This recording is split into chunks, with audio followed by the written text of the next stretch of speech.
sini pun dah ada penambahan yang macam ni dia punya untuk ubat punya. Yang sunyi ni. Ubat dia tak kena sorok pun.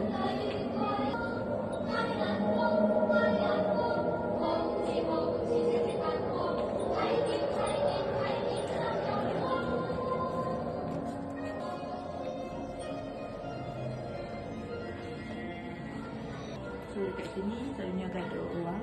Dalam ni dulu aku function benda-benda ni dulu dia simpan organ. Tahu ke tak tahu? Banyak orang tak tahu betul lawanya. Sebenarnya dia simpan organ dalam ni.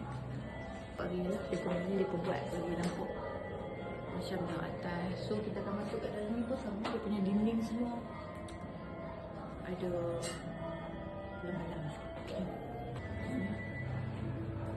Besarnya.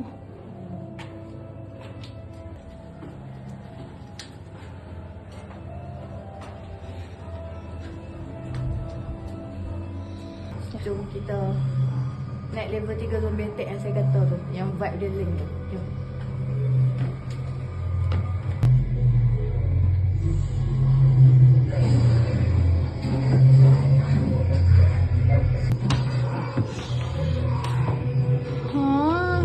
Tu yang kita duk tengok tu.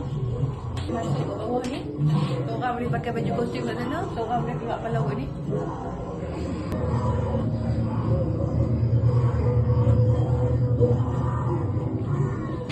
Paling favourite dia. Setiap kali main gambar dengan dia, dia tahu saya tu.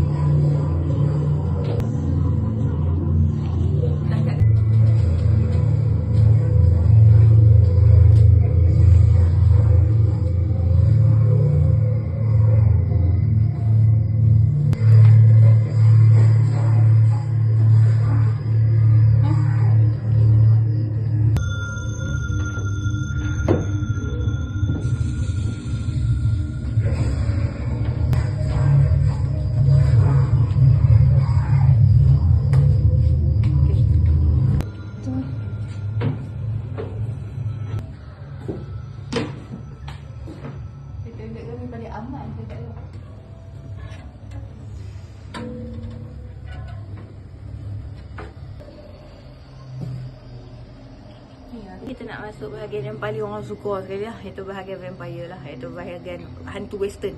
So